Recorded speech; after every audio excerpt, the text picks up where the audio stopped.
Hello friends, જય શ્રી કૃષ્ણ. સ્વાગત છે તમારું મારી ચેનલમાં. તો ફ્રેન્ડ્સ, આપણે ગરમીથી બચવા ઘણા બધા શરબત, જ્યુસ વગેરે પીતા હોય છે ઠંડક મળે એના માટે. પણ આજે કંઈક નવું ટ્રાય કરી તો એ છે કોલ્ડ કોકો. તો ચોકલેટ લવર હશે એને આ કોલ્ડ કોકો તો બહુ જ ભાવશે અને ખૂબ જ સહેલાઈથી બની જાય છે, ઝટપટ બની જાય છે. ખૂબ જ ઓછી સામગ્રીની આમાં જરૂર પડે છે. અને ફ્રેન્ડ્સ, આ કોલ્ડ કોકો એટલો સરસ બને છે કે તમારે જો ગેસ્ટ આવવાના હોય ને તો આગલે દિવસે બનાવીને ફ્રીજમાં પણ રાખી શકો છો. અને કોઈ પાર્ટી એવી નાની હોય તો એમાં પણ તમે સર્વ કરી શકો છો. તો ચાલો આપણે કોલ્ડ કોકો બનાવવાનું ચાલુ કરીશું. તો ફ્રેન્ડ્સ, કોલ્ડ કોકો બનાવવા માટે અહીં તમારે 500 ml દૂધ લઈ લેવાનું છે. કપના માપથી જોઈએ તો 2 કપ જેટલું તમારે લઈ લેવાનું છે. અને 1/4 કપ ખાંડ લીધી છે. ગળાશ તમારા ટેસ્ટ મુજબ વધારે પણ લઈ શકો છો. હવે મેઇન વસ્તુ છે કોલ્ડ કોકોમાં કોકો પાવડર અને કોર્નફ્લોર, એ 2 લેવાનું છે. તો કોકો પાવડર અહીં 1.5 ટેબલ સ્પૂન લીધું છે. 4 માપ હોય છે ટેબલ સ્પૂન એનાથી. અને 1 ટેબલ સ્પૂન કોર્નફ્લોર લઈ લેવાનો છે. અને અહીં મિલ્ક ચોકલેટ લીધી છે આપણે. તમે ડાર્ક ચોકલેટ પણ લઈ શકો છો. આ બધી વસ્તુના ઉપયોગથી આપણે કોલ્ડ કોકો બનાવવાના છીએ. તો સૌથી પહેલાં એક વાસણમાં તમારે થોડુંક ઠંડુ દૂધ કાઢી લેવાનું છે, 2 ચમચા જેટલું. ત્યારબાદ થોડુંક આ ઠંડુ દૂધ નથી, રૂમ ટેમ્પરેચર ઉપરનું છે દૂધ, એમાં જે કોકો પાવડર લીધો છે એ એડ કરી દેવાનો છે. અને કોર્નફ્લોર બંને આમાં મિક્સ કરી દેવાનું છે. ના વિસ્કરની મદદથી સરસ એકદમ લમ્સ ન રહે એ રીતે મિક્સ કરી દેવાનું આપણે. ત્યારબાદ જ કોલ્ડ કોકો બનાવવાનું ચાલુ કરીશું. તો સૌથી પહેલાં હું મિક્સ કરી દઉં. જો ફ્રેન્ડ્સ, સરસ આપણે મિક્સ કરી લીધું છે. હવે જે આપણે દૂધ લીધું છે એને ગરમ કરવા મૂકવાનું છે. ગેસની ફ્લેમ તમારે મીડિયમ રાખવાની. દૂધને પહેલાં ગરમ થવા દેવાનું છે. ત્યાં સુધીમાં આપણે જે મિલ્ક ચોકલેટ લીધી છે એ મેં કટ કરી લીધી છે. આપણે એમાં એડ કરવાની હોય છે, એટલે કટ કરીને તમારે રાખી દેવાની છે. તો દૂધને પહેલાં ગરમ થવા દઈએ થોડી વાર. ત્યારબાદ આપણે એમાં ખાંડ ઉમેરીશું, જે આગળ તમને બતાવશું. ફ્રેન્ડ્સ, દૂધ આપણું ગરમ થોડું થઈ ગયું છે ત્યારે આપણે પહેલાં ખાંડ એડ કરી દેવાની છે જે લીધી છે એ. અને થોડી વાર હલાવીશું જેથી ખાંડ સરસ અંદર મેલ્ટ થઈ જાય.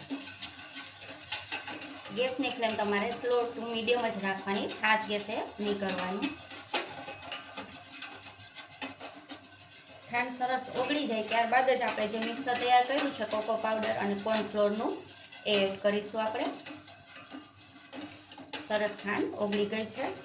જે આ મિક્સર આપણે તૈયાર કર્યું છે એ થોડું થોડું એમાં એડ કરતું જવાનું છે. એક હારે તમારે નહીં એડ કરવાનું અને સતત હલાવવાનું તો ચાલુ જ રાખવાનું છે, નહીં તો તમારે લમ્સ પડી જશે એમાં.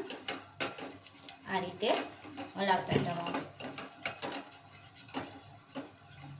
સતત હલાવતા રહેશું ને એટલે સરસ કોર્નફ્લોર એ કાઢતો જશે અને મિક્સ પણ સરસ દૂધમાં બધું થઈ જશે.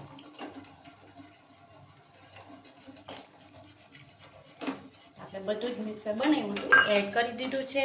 હવે આ રીતે હલાવતું રહેવાનું. થોડુંક ઠીક થશે ત્યાં સુધી હલાવવાનું છે, જે આગળ તમને બતાવું. તો ફ્રેન્ડ્સ, જો આ રીતે સતત હલાવશો ને એટલે 2 થી 3 જ મિનિટમાં ઘટ થવા માંડશે. તો આપણે ચેક કરીશું. જો ચમચીમાં ચોંટવા માંડ્યું એટલું ઘટ થઈ ગયું છે. તો હવે અત્યારે આપણે જે ચોકલેટ લીધી છે એડ કરી દેવાની છે એમાં. ચોકલેટને પણ સરસ ઓગાળવાની છે. તો ગેસની ફ્લેમ અત્યારે સાવ સ્લો કરી નાખવાની અને સતત હલાવતા રહી ચોકલેટને પણ મેલ્ટ કરી નાખવાની છે એમાં.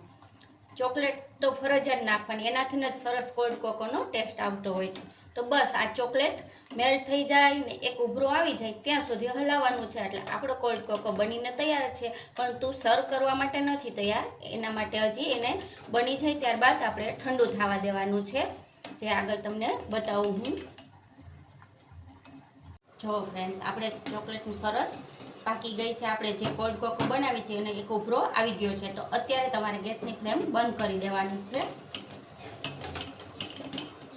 તો કોલ્ડ કોકો બનીને તૈયાર છે. તો એને ઠંડુ થવા દેવાનું છે. તો નીચે ઉતારી લેશું અને રૂમ ટેમ્પરેચર પર આવે ત્યારબાદ એને ફ્રીજમાં ઠંડુ કરવા મૂકવાનું અને ત્યારબાદ આપણે એને સર્વ કરીશું. તો ફ્રેન્ડ્સ, તમે જોઈ શકો છો આપણે કોકોને ઠંડો કરી લીધો છે ફ્રીજમાં સરસ. તો હવે સર્વ કરવાનો છે. તમે જોઈ શકો છો કેટલો મસ્ત સ્મૂધ બનીને તૈયાર થયો છે.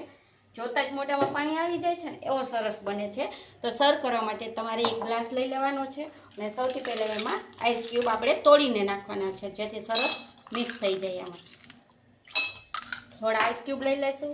પછી આપણે જે આ તૈયાર કર્યો છે કોકો એ એડ કરી દેવાનો છે.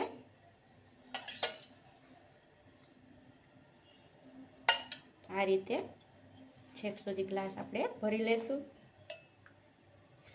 હવે કોલ્ડ કોકોને આપણે ગાર્નિશિંગ માટે અહીં મેં ચોકલેટ લઈ લીધી છે થોડીક, એને ખમણીને ઉપર કરશું, જેથી લુક્સ વાઇઝ છે ને બહુ સરસ આવશે. તો ફ્રેન્ડ્સ, આ કોલ્ડ કોકો એટલો સરસ બને છે ને કે મન નહીં ભરાય પીતા તમારું, એવો મસ્ત બનીને તૈયાર થાય છે. તો જો આ રીતે ચોકલેટ ખમણીને એડ કરી દીધું છે.